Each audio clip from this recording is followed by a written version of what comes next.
Children's, आज हम देखेंगे फोटोसिंथेसिस। फोटोसिंथेसिस छोटे क्लासेस में आप लोगों ने पढ़ा होगा। जैसे फोटोसिंथेसिस का डिफिनीशन भी आप सबको पता होगा कि photosynthesis is the process of which plant makes it's on food from CO2 and water, carbon dioxide and water in presence of sunlight and chlorophyll. Okay, ये डिफिनेशन आपने छोटे क्लासेस में पढ़ा होगा कि photosynthesis is the process of which A plant makes its own food from carbon dioxide and water in presence of sunlight and chlorophyll. Okay, but अब चूंकि जैसे जैसे हमारे क्लासेस बड़े होते हैं बच्चों, डिफिनीशन भी थोड़े बहुत मॉडिफाई होते हैं, क्योंकि उस समय अब हमने पढ़ा कि कार्बन डाइऑक्साइड लेता है, वाटर लेता है, फिर सनलाइट के प्रेजेंस में क्लोरोफिल खाना बनाता है लीव्स में। तो ये सब चीज़ें छोटे क्लासेस के लिए हैं, पर जैसे क्लास बड़े होते हैं तो फिर उस डिफिनीशन को हम एक अलग तरीके से लिखते हैं। यहाँ जैसे सनलाइट है तो सनलाइट, यहाँ हम बड़े क्लासेस में सनलाइट तो बोलेंगे, लिखेंगे भी कहीं, लेकिन अगर डिफिनीशन लिखने की बात आएगी तो हम सीधे बोलेंगे कि लाइट एनर्जी, लाइट सनलाइट यानी कि लाइट एनर्जी ले रहा है लीफ, और लेके फिर वो बना क्या रहा है, कार्बोहाइड्रेट, केमिकल एनर्जी में कन्वर्ट हो रहा है। तो उस तरह उस हिसाब से डिफिनीशन चेंज हो जाता है। तो डिफिनीशन अगर फोटोसिंथेसिस की लिखने की बात होगी तो photosynthesis is the physiochemical process by which plant can convert light energy into chemical energy in the form of carbohydrate from simple inorganic substance like atmospheric CO2 and water. तो ये हो गया, डिफिनीशन वही है, बस कुछ टर्म्स चेंज हो रहे हैं। जैसे सनलाइट की जगह हम लाइट एनर्जी की बात कर रहे हैं, कार्बोहाइड्रेट की जगह हम केमिकल एनर्जी की बात कर रहे हैं कि केमिकल एनर्जी फिर वो फॉर्म करता है कार्बोहाइड्रेट। सिंपल इनऑर्गेनिक सब्सटेंस की बात कर रहे हैं जो वाटर और मिनरल से प्लांट को मिलता है, ठीक है। और एटमॉस्फेरिक कार्बन डाइऑक्साइड और वाटर भी आपको पता है रूट से एब्जॉर्ब करके लीव्स तक आता है थ्रू जाइलम फ्लोएम, ये आपको पता ही है। तो ये डिफिनीशन। अब हम इस प्रोसेस को समझेंगे, ठीक है बच्चों। तो प्रोसेस को समझने के लिए हम एक लीफ का पिक्चर बनाएंगे, ठीक है। ये हमारा हो गया लीफ, ठीक है। यहाँ सन है, ओके, सन से सनलाइट मिल रही है लीफ को, तो ये क्या मिल रहा है, लाइट एनर्जी। सन से लीफ ले रहा है लाइट एनर्जी, ओके। और ये रूट्स के थ्रू इसमें हम वाटर जा रहा है, ठीक है। एटमॉस्फेयर से थ्रू स्टोमाटा कार्बन डाइऑक्साइड आ रहा है, ठीक है। ये दोनों मिलके क्या बनाते हैं, फिर ये दोनों मिलके बनाएंगे carbohydrate C6H12O6, this is carbohydrate plus oxygen release कर रहा है इस प्रोसेस में। ये फॉर्मूला आप लोगों ने पढ़ा होगा छोटे क्लासेस में। ये फॉर्मूला मेन इक्वेशन इसे मानते थे छोटे क्लासेस में फोटोसिंथेसिस के। बट ये इतना कुछ तक जाने के लिए ये फोटोसिंथेसिस का जो प्रोसेस है वो कई स्टेप्स में होता है। ये ऐसा नहीं है कि ये एक सिंगल प्रोसेस है, ये एक ही बार में सब कुछ बना लेता है। कुछ प्रोसेस है फोटोसिंथेसिस के जो लाइट्स के प्रेजेंस में होते हैं और कुछ लाइट्स के एब्सेंस में भी होते हैं। तो ये प्रोसेस 2 स्टेप प्रोसेस है, वो हम आगे डिस्कस करेंगे। अभी हम जानेंगे कि फोटोसिंथेसिस होता कहाँ है, साइट ऑफ फोटोसिंथेसिस, ठीक है। तो इसके साइट्स कौन कौन से हैं, इसके साइट्स हैं लीव्स, स्टेम, बहुत सारे पौधों में स्टेम भी फोटोसिंथेसिस फोटोसिंथेसिस का काम करता है। जैसे डेजर्ट प्लांट में चले जाइए, डेजर्ट प्लांट्स में आप जाओगे तो उसके लीव्स जो है वो स्पाइन में कन्वर्ट होते हैं, ठीक है, और उसका स्टेम जो होता है वो लीफ लाइक हो जाता है, और फोटोसिंथेसिस की प्रोसेस इसी में होती है, ठीक है बच्चों। तो ये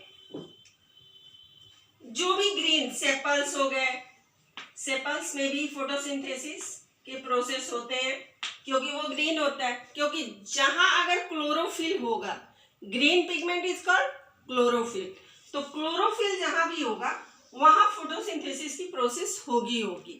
तो ये आपको समझ में आ गया, फोटोसिंथेसिस होगी कहाँ? प्लांट्स में फोटोसिंथेसिस लीव्स में, स्टेम में, सेपल्स में, जो भी ग्रीन पार्ट है प्लांट के वो फोटोसिंथेसिस करते हैं। और ये हमेशा ध्यान रखिए कि ग्रीन पार्ट्स अगर है प्लांट के तो उसमें क्लोरोफिल होगा क्लोरोफिल होगा तो फोटोसिंथेसिस होगी, क्लोरोफिल नहीं होगा फोटोसिंथेसिस नहीं होगी। तो ये चीज हमेशा ध्यान रखिए कि chlorophyll, in presence of chlorophyll, chlorophyll plant के जिस भी पार्ट में होगा वहां फोटोसिंथेसिस की प्रोसेस होगी, ठीक है। अब आते हैं कि बेसिक रॉ मटेरियल क्या क्या यूज होता है फोटोसिंथेसिस में। तो आपका बेसिक रॉ मटेरियल आप छोटे क्लासेस में भी पढ़े होंगे कि क्या होता है, लेकिन अभी हम आपको एक बार फिर याद दिला देते हैं कि आपको कोई आगे कंफ्यूजन ना हो। तो बेसिक रॉ मटेरियल हो गया, मटेरियल्स है फर्स्ट सनलाइट, क्योंकि सनलाइट के बगैर तो काम होगा ही नहीं। अगर सनलाइट नहीं मिलेगी प्लांट को तो फोटोसिंथेसिस की प्रोसेस अधूरी रहेगी। नंबर 2 आ जाइए CO2, यानी कि कार्बन डाइऑक्साइड, वो तो उसे चाहिए। देन वाटर भी आपको पता है रूट्स के थ्रू मिलती है प्लांट को, और कार्बन डाइऑक्साइड स्टोमेटा के थ्रू, स्टोमेटा पोर्स जो होते हैं टाइनी पोर्स, उसी के थ्रू वो एटमॉस्फेयर से कार्बन डाइऑक्साइड लेता है प्लांट, ओके। और फोर्थ हो गया आपको क्लोरोफिल। क्लोरोफिल इज ए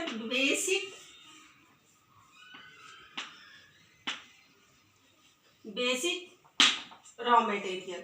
अगर क्लोरोफिल नहीं होगा तो फोटोसिंथेसिस नहीं होगा। क्लोरोफिल तो चाहिए, क्योंकि फोटोसिंथेसिस की प्रोसेस आगे हम पढ़ेंगे कि लाइट रिएक्शन और डार्क रिएक्शन 2 तरह के होते हैं फोटोसिंथेसिस। क्योंकि फोटोसिंथेसिस सिंगल प्रोसेस तो है नहीं, ये डबल प्रोसेस है। तो अब स्टेप बाय स्टेप इसमें प्रोसेस चलती रहती है, वो हमें आपको नहीं पता चलती, पर स्टेप बाय स्टेप उसमें प्रोसेस होती है।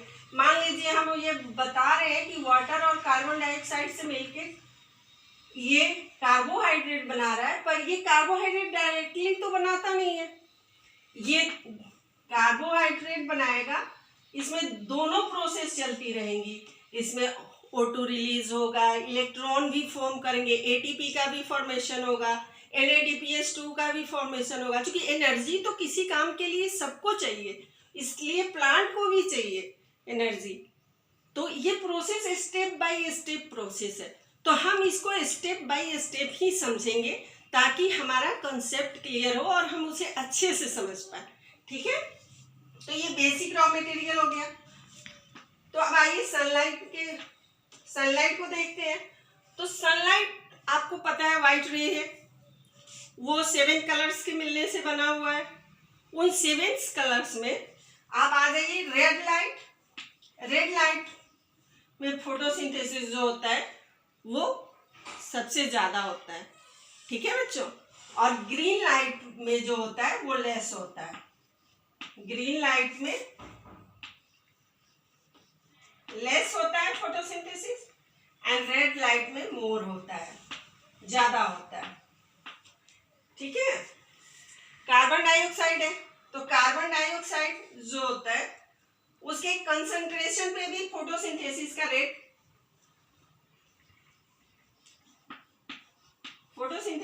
CO2 के कंसंट्रेशन पे भी फोटोसिंथेसिस का रेट डिपेंड करता है। ठीक है। वाटर के भी कंसंट्रेशन पे डिपेंड करता है। और क्लोरोफिल तो आपको पता ही है, this is a green pigment. Okay, तो बेसिक रॉ मटेरियल कौन कौन से हुए? बेसिक रॉ मटेरियल हो गए sunlight, carbon dioxide, water and chlorophyll. Photosynthesis process के लिए ये 4 रॉ मटेरियल सबसे इंपॉर्टेंट है। ये चारों को हमेशा ध्यान में रखिए कि basic raw material photosynthesis process के लिए sunlight, carbon dioxide, water and chlorophyll. Okay, और ये होता कहाँ है, इसका प्लेस कहाँ है जहाँ वो फोटोसिंथेसिस प्रोसेस होती है? लीव्स में, स्टेम में, सेपल्स में, जो भी प्लांट के ग्रीन पार्ट है वहाँ फोटोसिंथेसिस होगी। ओके बच्चों, अब हम आगे बढ़ेंगे।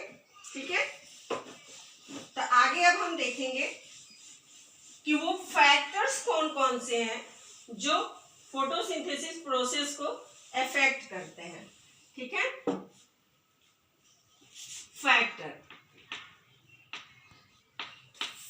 फैक्टर्स फोटोसिंथेसिस को अफेक्ट करेंगे, कौन कौन से हैं वो देखेंगे।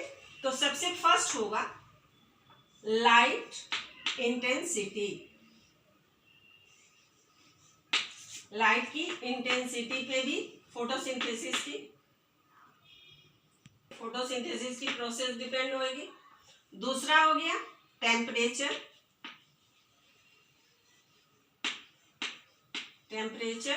ओके, तीसरा हो गया हमारा CO2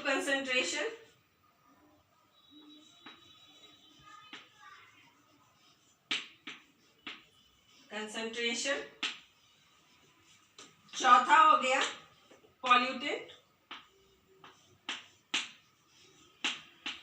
पॉल्यूटेंट भी बहुत इफेक्ट करता है बच्चों फोटोसिंथेसिस के प्रोसेस को।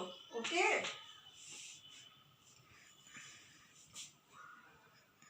तो इसको समझेंगे अभी। लाइट की इंटेंसिटी जितनी ज्यादा होगी फोटोसिंथेसिस का प्रोसेस उतना ही फास्ट होगा। ठीक है, और अगर वो लो होगी तो फोटोसिंथेसिस प्रोसेस भी लो होगा। टेम्परेचर के केस में भी वही होगा कि अगर टेम्परेचर बहुत हाई है तो फोटोसिंथेसिस की प्रोसेस काफ़ी हाई होगी।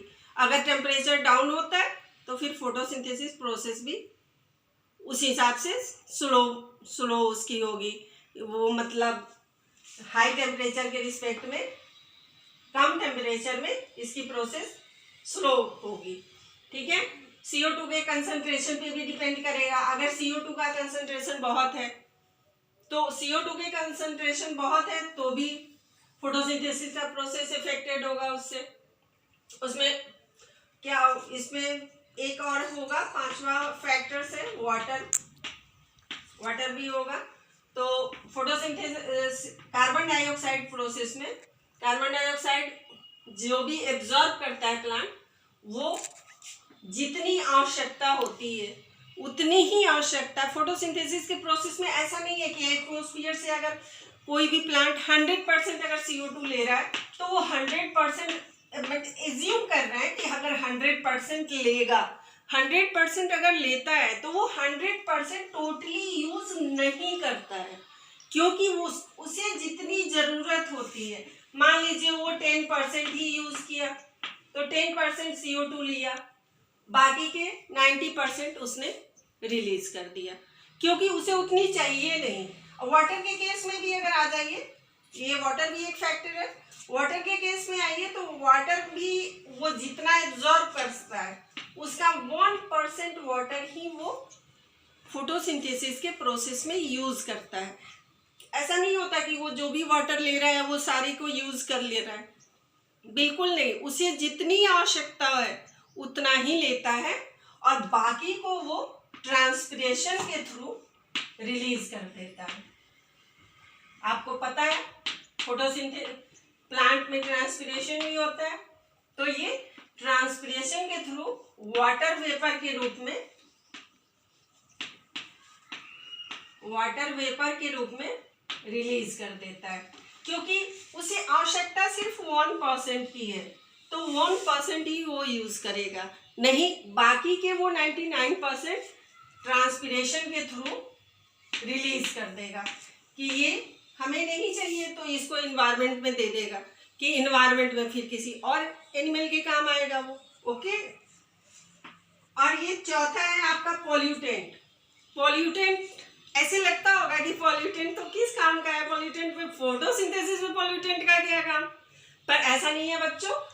पॉल्यूटेंट का मेन काम होता है पॉल्यूट करना, तो ये पॉल्यूट करके और कुछ नहीं करता, ये प्रोसेस में कोई काम नहीं आता। ये ऐसा फैक्टर है जो फोटोसिंथेसिस के प्रोसेस में यूज ही नहीं होता, पर बट ये करता क्या है कि जो गैसेस एक्सचेंज होती हैं आपके लीव्स में थ्रू स्टोमाटा, वो ये पॉल्यूटेंट जो है स्टोमाटा पोर्स को ब्लॉक कर देता है, थोड़े बहुत ब्लॉक करने लगता है, जिस वजह से जो वो CO2 ले रहा है एटमॉस्फेयर से, वो CO2 काफ़ी कम मात्रा में ले पाता है, जो ऑक्सीजन रिलीज कर रहा है वो भी कम मात्रा में रिलीज करेगा। तो इस वजह से, क्योंकि ये स्टोमाटा के पोर्स को डिस्टर्ब करता है, इसलिए पॉल्यूटेंट भी एक मेन फैक्टर है फोटोसिंथेसिस प्रोसेस में। ओके, तो ये अभी हमने फैक्टर्स देख लिए, raw material, basic raw materials देख लिए, फोटोसिंथेसिस का डिफिनीशन देख लिया। अब हम देखेंगे कि फोटोसिंथेसिस के प्रोसेस होते कैसे हैं प्लांट में। तो हमने बताया बच्चों कि फोटोसिंथेसिस कई स्टेप में होने वाले प्रोसेस है, पर उस स्टेप बाय स्टेप प्रोसेस को हम आगे समझेंगे। अभी एक चीज आपको हम बताना चाहते हैं कि फोटोसिंथेसिस का मीनिंग क्या है। फोटोसिंथेसिस ये एक ग्रीक वर्ड है। Photosynthesis, this is the combination of two words, phos plus synthesis. Phos means light, okay, and synthesis means combining together. This means combining together with the help of light. Okay, तो ये photosynthesis word जो है वो एक Greek word है, दो words के मिलने से बना है। अब एक चीज आपके दिमाग में आता होगा कि फोटोसिंथेसिस तो स्टेप बाय स्टेप प्रोसेस है, पर ठीक है सनलाइट के प्रेजेंस में होता है, डे टाइम में तो फोटोसिंथेसिस होती है प्लांट में, पर रात में पौधे करते क्या हैं? रात में पौधे क्या करते हैं अब वो देखेंगे पहले कि रात में पौधे करते क्या हैं। ओके, मान लो ये एक प्लांट है, ठीक है बच्चों। अब ये प्लांट ये डे टाइम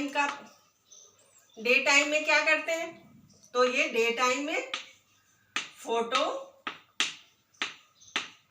सिंथेसिस करते हैं, ठीक है। डे टाइम में इसमें फोटोसिंथेसिस होता है, ये कार्बन डाइऑक्साइड को लेते हैं एटमॉस्फेयर से, ओके, ऑक्सीजन को रिलीज करते हैं, ठीक है, और यहाँ से आपको थ्रू रूट्स वाटर भी लेते हैं एंड मिनरल्स, और ये बनाते हैं कार्बोहाइड्रेट। ओके, तो फिर ये रात को क्या करते हैं पौधे? रात में पौधे फोटोसिंथेसिस तो करेंगे नहीं, क्योंकि लाइट है नहीं। सनलाइट अगर जब तक मिलेगी नहीं पौधों को, ये फोटोसिंथेसिस की प्रोसेस होगी नहीं। तो रात में ये पौधे करते क्या है कि एटमॉस्फेयर से O2 लेते हैं, ओके, एटमॉस्फेयर से O2 लेते हैं और एटमॉस्फेयर में CO2 रिलीज करते हैं। यानी कि ये करते क्या है रात के समय रेस्पिरेशन करते हैं, ठीक है, रेस्पिरेशन करते हैं यानी ब्रीदिंग करते हैं। और ब्रीदिंग के लिए तो आप सबको पता ही होगा, ब्रीदिंग में O2 लेते हैं, CO2 रिलीज करते हैं। तो रात में प्लांट, इसीलिए आप सबको कहा जाता है कि कोई अगर प्लांट अगर आपने घर में रखा है तो उस प्लांट के रात के समय उस प्लांट को बाहर निकाल दीजिए, या फिर किसी पेड़ के नीचे मत सोया करिए रात के समय, क्योंकि रात के समय पौधे भी ऑक्सीजन लेते हैं और कार्बन डाइऑक्साइड रिलीज करते हैं। बट ये रेस्पिरेशन फिर आप सोचोगे कि ये डे टाइम में क्यों नहीं होता, तो ऐसा नहीं है बच्चों। डे टाइम में भी ये रेस्पिरेशन की प्रोसेस प्लांट्स में होती है, पर ये O2 लेते हैं और CO2 रिलीज करते हैं। तो डे टाइम में होता क्या है कि ये CO2 ले रहा है एटमॉस्फेयर से और O2 रिलीज कर रहा है एटमॉस्फेयर में। तो होता क्या है कि फोटोसिंथेसिस प्रोसेस में O2 रिलीज करता है और CO2 ले रहा है। तो ये रेस्पिरेशन का प्रोसेस जो होता है डे टाइम में लगभग होता जरूर है, पर फिर सोचता है प्लांट कि फिर हम O2 क्यों लें जब हम O2 रिलीज ही कर रहे हैं। तो हमें जितने O2 की ज़रूरत है वो बना रहे हैं, वो अपना जितनी उन्हें आवश्यकता है उन्होंने अपने पास रखा और बाकी जो एक्स्ट्रा उनके पास हुआ उसको एटमॉस्फेयर को रिलीज कर दिया और CO2 लिया और उसने अपना काम किया। और इस प्रोसेस में CO2 भी वो रिलीज नहीं करते, CO2 तो वो रिलीज करते हैं रेस्पिरेशन के प्रोसेस में, पर रेस्पिरेशन दिन में भी होती है, पर वो CO2 जो रिलीज करना है उन्हें उसको वो फोटोसिंथेसिस के प्रोसेस में यूज करते हैं। तो अब आपको ये बात समझ में आ गई होगी कि पौधे रात को क्या करते हैं। पौधे रात में रेस्पिरेशन करते हैं, ओनली रेस्पिरेशन, और डे टाइम में ये रेस्पिरेशन और फोटोसिंथेसिस दोनों प्रोसेस करते हैं।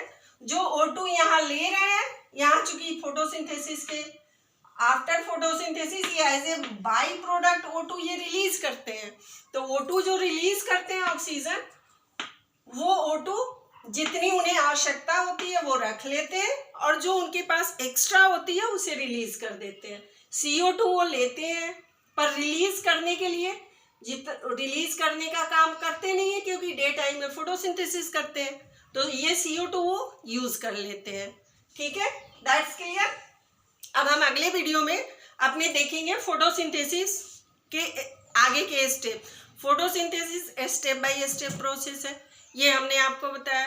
फिर ये भी बताया कि फोटोसिंथेसिस एक कॉम्प्लेक्स प्रोसेस है, लेकिन इसको हम बिल्कुल आसान तरीके से समझेंगे कि हमारी अंडरस्टैंडिंग अच्छी हो जाए और हमें कोई मुश्किल ना हो। तो अगले वीडियो में हम आपको बताएंगे कि ये स्टेप बाय स्टेप प्रोसेस है क्या। फोटोसिंथेसिस 2 स्टेप प्रोसेस है, light reaction and dark reaction. तो अगले वीडियो में हम ये 2 स्टेप रिएक्शन देखेंगे, light and dark reaction, difference भी देखेंगे। ओके बच्चों, बाय।